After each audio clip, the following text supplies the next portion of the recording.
નમસ્કાર. આ વિડીયો છે ગુજરાત માધ્યમિક શિક્ષણ બોર્ડ દ્વારા બહાર પાડેલ હોમ લર્નિંગ એક્ઝામ્પલર સોલ્યુશન ચેપ્ટર 12 વિદ્યુત. જોતા જઈએ આપણે પ્રશ્નો અને એને અનુરૂપ એના સોલ્યુશન આપણે કરતા જઈએ. સૌથી પહેલો પ્રશ્ન આપણે આપેલો છે બહુવિકલ્પી પ્રશ્નોમાં આકૃતિ 12.1માં વિદ્યુત કોષ, એક અવરોધ, એક પ્લગ કડ અને એ મીટરને જોડતા વિદ્યુત પરિપથની રેખાકૃતિ દર્શાવી છે. એ મીટરમાં નોંધાતો પ્રવાહ. હવે 4 ઓપ્શન છે આપણી પાસે. એની અંદર લખેલું છે 1માં મહત્તમ હશે, બીમાં 2માં મહત્તમ, સીમાં 3માં મહત્તમ અને ડીમાં તમામ વિકલ્પોમાં સમાન હશે. હવે પ્રવાહ કઈ રીતે મળે એ આપણે પહેલાં સમજીએ. અહીંયા આપણી પાસે એક અવરોધ આર છે, અહીંયા બેટરી જોડેલી છે અને બેટરીમાંથી પસાર થતો વિદ્યુત પ્રવાહ આપણે સામાન્ય રીતે આઈ હોય. ધારો કે 20 વોલ્ટની બેટરી હોય તો ઓહમના નિયમ પ્રમાણે થઈ જશે V = IR અને I એટલે V/R. હવે જોજો, આ પહેલી આકૃતિમાં મળતો પ્રવાહ I એટલે V/R. સેમ એવું ને એવું આપણે બીજી આકૃતિ માટે કરીએ તો અહીંયા અવરોધ R છે, આના વોલ્ટેજ V છે, પ્રવાહ બહાર પાડીએ તો I, તો ફરી પાછું અહીંયા થઈ જશે I = V/R. સેમ એવી રીતનું I = V/R. હવે ત્રણેય આકૃતિમાં એ મીટર શ્રેણીમાં જોડાયેલું છે. એ મીટર છે એ વિદ્યુત પ્રવાહ માપવા માટે ઉપયોગમાં લેવામાં આવે અને પરિપથમાં જેટલો પ્રવાહ પસાર થતો હોય એ મીટર દ્વારા નોંધવામાં આવે. તો ત્રણેય આકૃતિમાં આપણા સૂત્ર પ્રમાણે વિદ્યુત પ્રવાહ મળે છે V/R જેટલો. એનો મતલબ એમ કે ત્રણેયમાં વિદ્યુત પ્રવાહ સમાન હશે. તો આપણો જવાબ આવશે ડી, તમામ વિકલ્પોમાં સમાન હશે વિદ્યુત પ્રવાહ. હવે એના પછીનો MCQ જોઈએ.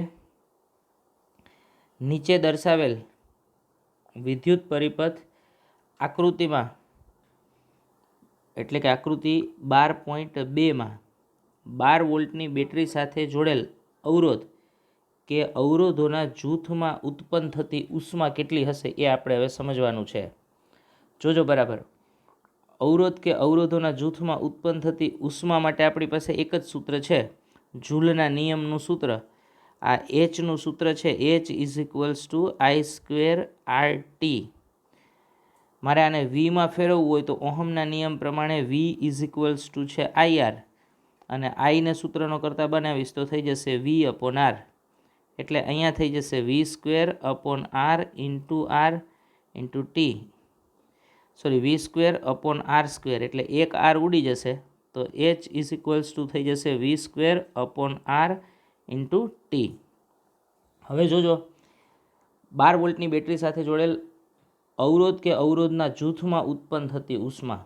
હવે ઉત્પન્ન થતી ઉષ્મા ત્રણેય માટેના વોલ્ટેજ આપણે જોઈએ ને તો સમાન છે. જોજો બરાબર, 12 વોલ્ટ છે ત્રણે ત્રણ આકૃતિમાં. એટલે અહીંયા અવરોધ તો બધાનો સમાન છે, સોરી અહીંયા વોલ્ટેજ તો બધાનો સમાન છે. હવે જો આપણે એકમ સમય લઈએ તો H પ્રપોઝનલ થઈ જશે 1/R, કારણ કે અવરોધ દરેકનો જુદો જુદો છે. પહેલી આકૃતિમાં અવરોધ છે 2 ઓહમ, બીજી આકૃતિમાં અવરોધ આપણે ગોતવો પડશે. 2 અવરોધો છે એ શ્રેણીમાં જોડેલા છે અને ત્રીજી આકૃતિમાં સમાંતરમાં જોડેલા છે. હવે જોજો, છેદ જેટલો મોટો હોય એટલો જવાબ નાનો થાય. તો પહેલી આકૃતિ પ્રમાણે આપણે કરીએ ને તો H કેટલું મળશે? જોજો, અહીંયા તમને ખબર પડી જશે. પહેલી આકૃતિમાં H, આ અહીંયા લખું છું હું, પહેલી આકૃતિ H પ્રપોઝનલ 1/R, એટલે H પ્રપોઝનલ R કેટલો થઈ જશે? પહેલી આકૃતિમાં 2 ઓહમ. એટલે આપણે પહેલાનો અવરોધ તો એમનામ જ છે, બીજામાં શ્રેણી જોડાણમાં છે તો શ્રેણી જોડાણમાં બંને અવરોધોનો સરવાળો થાય એટલે 2 + 2 એટલે 4 ઓહમ થઈ જશે. એટલે બીજી આકૃતિ પ્રમાણે આવું થઈ જશે. આ H પ્રપોઝનલ 1/R એટલે H પ્રપોઝનલ 1/4. હવે ત્રીજી આકૃતિ પ્રમાણે આપણે જોઈએ તો ત્રીજી આકૃતિમાં બંને અવરોધ સમાંતરમાં જોડેલા છે. સમાંતરમાં તમને ખ્યાલ છે, સમતુલ્ય અવરોધ ગોતવું હોય તો 1/R = 1/r1 પ્લસ 1/r2 એટલે અહીંયા હું લખું છું 1/r બરાબર 1/2 વત્તા 1/2 ઉપર 2/2 એટલે 1 થઈ ગયું. તો r બરાબર તમારી પાસે મળી જશે 1 ઓહમ અવરોધ. હવે જોજો બરાબર, પહેલાનો અવરોધ છે 2 ઓહમ, અહીં h પ્રપોઝનલ 1/2, બીજાનો 4 એટલે h પ્રપોઝનલ 1/4 અને ત્રીજામાં h પ્રપોઝનલ 1/r એટલે કે h પ્રપોઝનલ અહીંયા અવરોધ આપણને કેટલો મળે છે 1 ઓહમ એટલે h પ્રપોઝનલ 1/1. હવે આપણે બધા જવાબ જોવાના છે. તમામ વિકલ્પ સમાન હશે તો એ ખોટું. વિકલ્પ 1માં લઘુત્તમ હશે. જોજો બરાબર, વિકલ્પ 1નો જવાબ તો ખરેખર મળે છે 0.5. આનો જવાબ મળે છે 1ને 4 વડે ભાગો એટલે 0.25 અને આનો જવાબ છે 1 એટલે 1માં લઘુત્તમ હશે તો એ વાત એ ખોટી, કારણ કે 1માં તો 0.5 છે, એનાથી તો ઓછા 0.25 છે. પછી બીજું, વિકલ્પ 2માં મહત્તમ હશે તો એ વાત એ ખોટી, વિકલ્પ 2માં મહત્તમ નથી. ત્રીજું ડી છે, વિકલ્પ 3માં મહત્તમ હશે તો એ વાત સાચી, વિકલ્પ 3ની અંદર મહત્તમ થશે. કેટલો જવાબ છે 1 એટલે આપણો જવાબ આવી જશે ડી.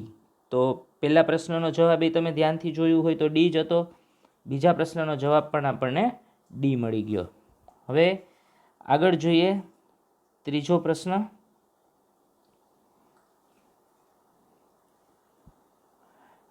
આપેલ ધાતુના તારની વિદ્યુત અવરોધકતા શેના પર આધારિત છે? હવે વિદ્યુત અવરોધકતાવાળી વાત તમને ખ્યાલ છે. આરનું સૂત્ર છે આપણી પાસે, R = ρ L/A. એમાં રો છે ને એ ધાતુની અવરોધકતા છે. બરાબર જોજો, અવરોધ અને અવરોધકતા બંને જુદી વસ્તુ છે. અવરોધકતા દ્રવ્યના લાક્ષણિક ગુણધર્મ છે અને તે દ્રવ્યની જાત ઉપર આધારિત છે. એટલે આપણે અહીંયા લખી શકશે આપણો જવાબ છે થશે ડી.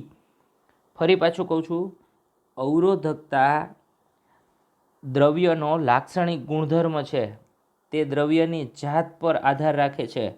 તમારે જો બરાબર જોવું હોય તો મૂળ તો થિયરી છે, આપણી ટેક્સ્ટબુકના પેજ નંબર 207 ઉપર તમને અવરોધકતા વિશેની માહિતી આપેલી છે. તો તમે બરાબર ધ્યાનથી એકવાર વાંચી જશો તો પણ તમને ત્રીજા પ્રશ્નના જવાબમાં ખબર પડી જશે. ફરી પાછો આપણો પ્રશ્નનો જવાબ તો ડી જ આવ્યો છે ત્રીજાની અંદર. એના પછી આગળ જોઈએ, એક વિદ્યુત બલ્બની ફિલામેન્ટ 1 એમ્પિયર વિદ્યુત પ્રવાહ ખેંચે છે. ફિલામેન્ટના આડછેદમાંથી પસાર થતા ઇલેક્ટ્રોનની સંખ્યા આશરે કેટલી હશે? જોજો, બલ્બનો ફિલામેન્ટ 1 એમ્પિયર વિદ્યુત પ્રવાહ ખેંચે છે. અહીંયા જગ્યા છે, હું અહીંયા દાખલો ગણી નાખું છું. I બરાબર 1 એમ્પિયર, આડછેદમાંથી 16 સેકન્ડમાં પસાર થતા એટલે T બરાબર 16 સેકન્ડ. ઇલેક્ટ્રોનની સંખ્યા એટલે N બરાબર ક્વેશ્ચન માર્ક. આપણી પાસે સૂત્ર છે વિદ્યુત પ્રવાહનું. આઈનું સૂત્ર શું છે? I બરાબર Q/T. એટલે હું અહીંયા લખું છું સૂત્ર આઈનું, I = Q/T. ફરીથી Q એટલે N/E/T એટલે આઈનું સૂત્ર થઈ જશે NE/T. કારણ કે વિદ્યુત ભારનું સૂત્ર આપણે તમને સમજાવેલું છે, Q = N/E. N એટલે સંખ્યા અને E એટલે ઇલેક્ટ્રોનનો વિદ્યુત ભાર. હવે હું Nને સૂત્રનો કરતા બનાવું તો થઈ જશે I/T/E. તો N આઈની જગ્યાએ 1 એમ્પિયર, ટીનું લખું છું અહીંયા 16 સેકન્ડ અને E એટલે 1.6 × 10⁻19. સાદુરૂપ આપીએ તો આ 1.6 છે, ઉપર 10 હોઈ જશે એટલે 160/16 × 10⁻19. એટલે અહીંયા થઈ જશે 10, આ 10 × 10⁻19 છે એ ઉપર જશે એટલે પ્લસ, એટલે 10⁻20 જેટલા ઇલેક્ટ્રોન મળશે. એટલે આપણો જવાબ થઈ જશે એ, 10⁻20 ઇલેક્ટ્રોનની સંખ્યા થઈ જશે. જોઈએ આગળ, તમે રફ બુકની અંદર આ બધી ગણતરીઓ કરી નાખજો એટલે તમને ખ્યાલ આવતો જશે. જાતે જેટલા પ્રેક્ટિસ કરશો, જેટલા MCQ સોલ્વ કરશો એટલું તમારું લોજિક ડેવલપ થશે અને એ જ કામ કરવાનું છે, ગોખવાની જરૂર નથી. જેટલું લોજિક ડેવલપ થશે એટલા જ તમને MCQ ક્વેશ્ચન્સ તરત આવડી જશે. જોઈએ એના પછી પાંચમામાં, જેમાં વિદ્યુત ઉપકરણોને યોગ્ય રીતે જોડેલ હોય તેવો વિદ્યુત પરિપથ ઓળખો. હવે કયો વિદ્યુત પરિપથ સાચો છે અથવા તો ઉપકરણ યોગ્ય રીતે જોડેલા છે એ આપણે ઓળખવાનું છે. હવે જોઈએ વિદ્યુત પરિપથ. બરાબર જોજો, બેટરીની સંજ્ઞા પ્લસ, એ મોટો છેડો છે એ પ્લસ હોય, નાનો છેડો છે એ માઇનસ હોય, એટલે આ બેટરીની સંજ્ઞા બરાબર છે દરેક જગ્યા ઉપર. બરાબર જોઈ લેજો, મોટો છેડો પ્લસ છે, નાનો છેડો માઇનસ. આ દરેકમાં એક જ સરખું છે, મોટો છેડો પ્લસ, નાનો માઇનસ, એટલે બેટરીનું જોડાણ તો બરાબર છે. દરેક જગ્યાએ અવરોધ જોડેલો છે, અવરોધના જોડાણમાં પણ કાંઈ ભૂલ પડે એવું નથી. કળ જોડેલી છે એટલે કળમાંય ક્યાંય કાંઈ ભૂલ પડે એવું નથી, ગમે ત્યાં જોડી શકો પરિપથમાં કળ તમે. હવે જે ભૂલ પડવાવાળો ચાન્સ છે એ 3 બાબતો ઉપર તમારે ધ્યાન રાખવાનું છે. એક બાબત આવી છે, વોલ્ટમીટર હંમેશા સમાંતરમાં જોડવામાં આવે, એ મીટર હંમેશા શ્રેણીમાં જોડવામાં આવે, અને વોલ્ટમીટરનો પ્લસ હોય, આ વોલ્ટમીટર હોય કે એ મીટર હોય, એનો પ્લસ એ બેટરીના પ્લસ હારે જોડાયેલો હોય અને માઇનસ છે એ બેટરીના માઇનસ હારે જોડેલો હોય. સેમ એવું જ હોય, એ મીટરમાં પણ બેટરીનો પ્લસ છે એ પ્લસ હારે જોડાયેલો હોય અને માઇનસ છે એ માઇનસ સાથે જોડાયેલો હોય. હવે આપણે ચેક કરતા જઈએ, જોજો બરાબર. આ પહેલી આકૃતિ છે, પહેલી આકૃતિની અંદર અવરોધ આર સાથે એ મીટર શ્રેણીમાં જોડેલું છે એ બરાબર છે, પણ વોલ્ટમીટર પણ શ્રેણીમાં જોડી દીધેલું છે એટલે એ ખોટું થાય, એટલે પહેલી આકૃતિ આપણી ખોટી થઈ જશે. હવે બીજી આકૃતિની અંદર જોઈએ આપણે, તો બીજી આકૃતિમાં વોલ્ટમીટર અવરોધ સાથે સમાંતર જોડેલું છે એટલે એટલું તો સાચું. એ મીટર શ્રેણીમાં જોડેલું છે એ સાચું. હવે જોજો બરાબર, વોલ્ટમીટરનો પ્લસ છે એ બેટરીના પ્લસ હારે જોઈન્ટ થઈ જાય છે એ સાચું. એ મીટરનો પ્લસ છે, આ એ મીટરનો પ્લસ એ બેટરીના પ્લસ હારે જોઈન્ટ થઈ જાય છે એટલે પ્લસ પ્લસ હારે જોઈન્ટ છે, માઇનસ માઇનસ હારે જોઈન્ટ છે, એટલે આકૃતિ 2 છે એ સાચી છે. હવે આપણે આકૃતિ 3 અને 4માં પણ ચેક કરીએ, જોજો બરાબર. અહીંયા પેલું તો એ મીટર છે એ સમાંતરમાં જોડી દીધેલું છે એટલે આગળ ચેક કરવાની જરૂર નથી, એ મીટર શ્રેણીમાં જ જોડવામાં આવે.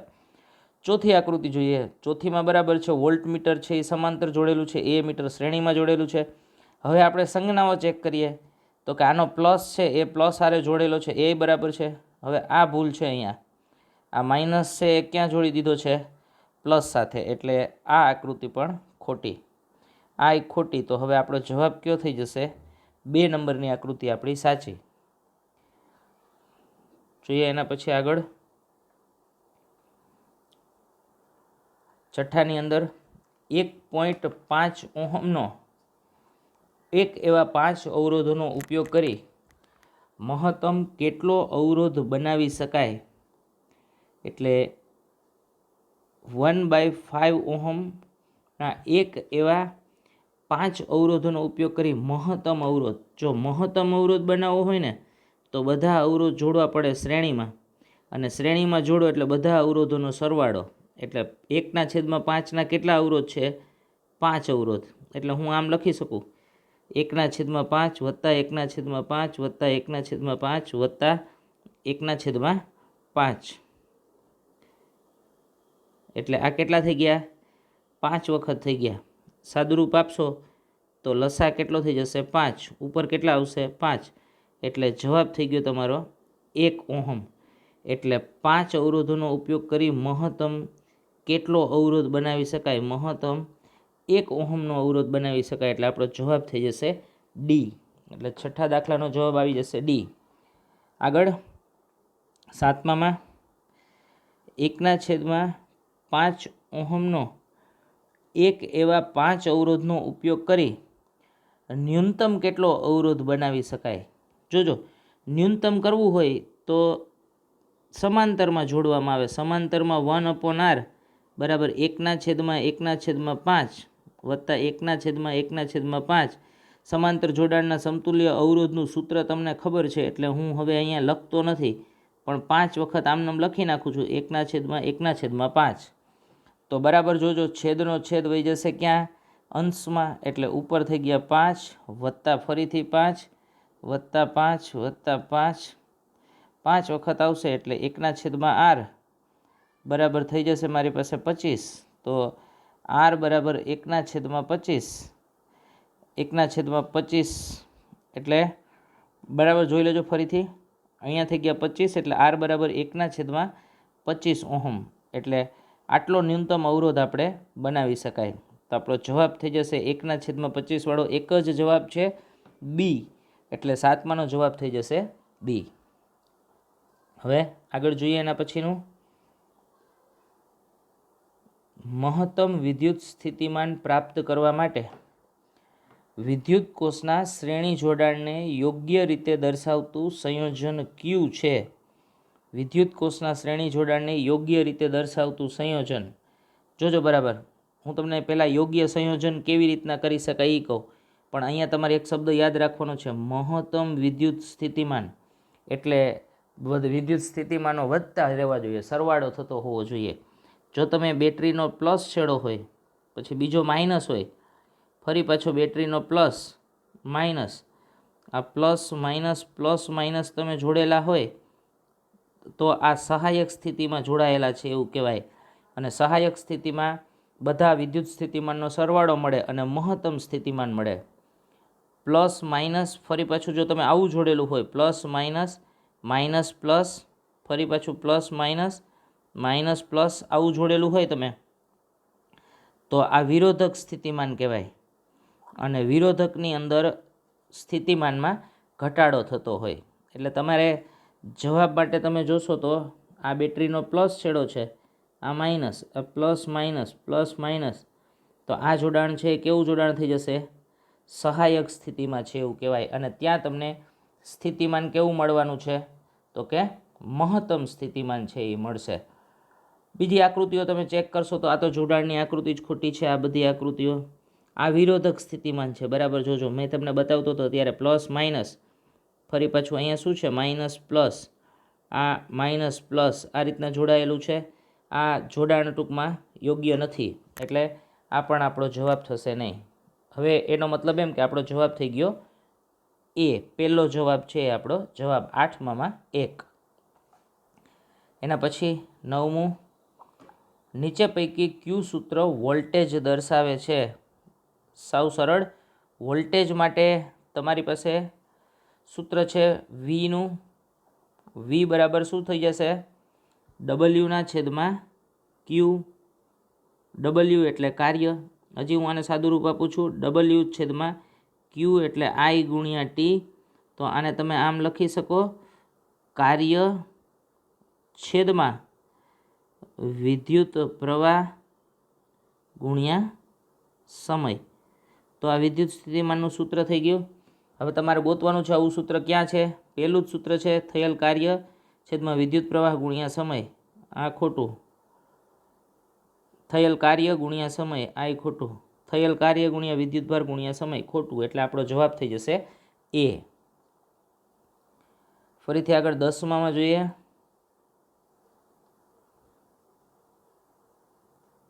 10માની અંદર રકમ વાંચીએ. એલ લંબાઈના અને એ જેટલું સમાન આડછેદનું ક્ષેત્રફળ ધરાવતા એક નળાકાર સુવાહકનો અવરોધ R છે. 2L લંબાઈના અને તે જ દ્રવ્યના બનેલા બીજા વાહક તારનો અવરોધ R હોય તો આડછેદનું ક્ષેત્રફળ કેટલું? જોજો બરાબર, L લંબાઈ અને એ જેટલું આડછેદનું ક્ષેત્રફળ ધરાવતા સુવાહકનો અવરોધ R. હું અહીંયા સૂત્ર લખું R માટે, R બરાબર ρL/A. હવે બીજી પોઝિશન, તે જ દ્રવ્યના છે એટલે અવરોધકતા દ્રવ્ય ઉપર આધારિત આપણે આગળ જોઈ ગયા, એટલે અવરોધકતા તો બદલાવાની નથી. એક બીજા વાહક તારનો અવરોધ R, વળી પાછો અવરોધ એ જ કહી દીધો છે, એટલે હું આમ લખું છું બીજા માટે. આને સમીકરણ 1 કહું. R બરાબર ρ, લંબાઈ કેટલી કીધી છે? 2L, અને આડછેદનું ક્ષેત્રફળ કેટલું ગોતવાનું છે, એટલે આને હું A' કહી દઉં છું. આને સમીકરણ 2 કહી દઉં. હવે સીધું છે, તમે સમીકરણ 1 અને 2ની ડાબી બાજુ સરખી છે ડાબી બાજુ સરખી હોય જમણી બાજુ સરખાવીએ. Rho L upon A is equals to rho into 2L upon A dash.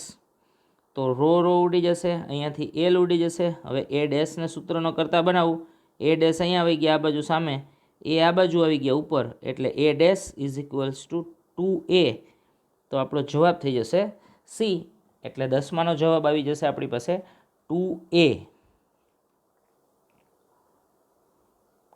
આગળ એના પછીનો MCQ 11મો. એક વિદ્યાર્થી એક પ્રયોગ કર્યા પછી અનુક્રમે R1, R2 અને R3 અવરોધના નિક્રોમ તારના 3 નમૂના માટે V વિરુદ્ધ I ગ્રાફ આલેખિત કરે છે. નીચે પૈકી ક્યુ સત્ય છે? હવે તમારે સત્યમાં અવરોધ ઉપર સાબિત કરવાનું છે કે બધાના અવરોધ સરખા છે, પહેલાંનો મોટો પછી બીજાનો, એવી રીતના, અથવા તો નાના અવરોધો છે, શું છે એ તમારે સાબિત કરવાનું. હવે જોજો બરાબર, વી અને આઈ વચ્ચેનું સંબંધ દર્શાવતું એક જ સૂત્ર છે આપણી પાસે. અહીંયા લખું છું V is equals to IR.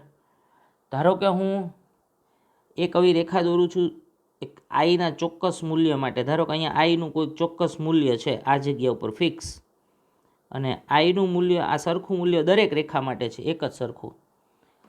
હવે હું આઈના ચોક્કસ મૂલ્ય માટે કામ કરીએ. હવે હું અહીંયા જોજો બરાબર, R1 માટે અહીંયા વોલ્ટેજ મેળવું છું, એને કહું છું V1. અહીંયાના વોલ્ટેજ કહું છું, એને કહું છું V2. અને R3ના વોલ્ટેજ મળે છે, એને કહી છે V3. હવે આઈ તો ફિક્સ જ છે આ જગ્યા ઉપર. તો પહેલી વખતે R1 પાસેના જે વોલ્ટેજ મળ્યા ને હું આમ લખી શકું, V1 is equals two IR1, V2 is equals two IR2 અને V3 is equals two IR3. બધા માટે આઈ કેવા છે? સરખા. હવે વોલ્ટેજ જોવાના છે આપણે. વોલ્ટેજ જોઈએ તો પહેલાંના વોલ્ટેજ તો નાના મળવાના છે, એટલે R1 કેવો થઈ જશે? નાનો થઈ જશે. R1 આ પહેલો નાનો વોલ્ટેજ છે, કારણ કે 0ની નજીક હશે એ નાની કિંમત હશે, એનાથી આગળ જાય એટલે મોટી કિંમત, એનાથી વધારે મોટી કિંમત થાય. તો એક સરખા આઈ માટે સૌથી નાનું કોણ છે? R1. કારણ કે અહીંયા તમને ખબર પડી જશે કે આનો જવાબ મોટો મળ્યો, આ એનાથી નહીં મોટો મળ્યો, ના એનાથી નહીં મોટો મળ્યો, એટલે R1 સૌથી નાનો. એનાથી મોટો કોણ? R2. એનાથી મોટો કોણ? R3. તો હવે આવો કયો જવાબ છે એ તમારે ગોતવાનું છે. એટલે R1 સૌથી નાનો, જોજો બરાબર, એનાથી મોટો R2 અને એનાથી મોટો R3. તો આ જવાબ જોઈ શકો, R1થી મોટું કોણ છે ભાઈ? R2. R2થી મોટું કોણ છે? R3. એટલે આપણો 11માનો જવાબ થઈ જશે સી. આ ક્લિયર થઈ ગયું. ઓહમના નિયમ પ્રમાણે V is equals to IR. કોઈ એક ચોક્કસ આઈના મૂલ્ય માટે આપણે R1, R2 અને R3 લીધા, એના ઉપરથી વોલ્ટેજ મેળવ્યા, અને વોલ્ટેજ ઉપરથી આપણે કહી શકીએ કે R1 સૌથી નાનો, એનાથી મોટો R2 અને એનાથી મોટો R3. હવે એના પછીનો MCQ 12મો આપણા નેક્સ્ટ પાર્ટની અંદર જોઈએ.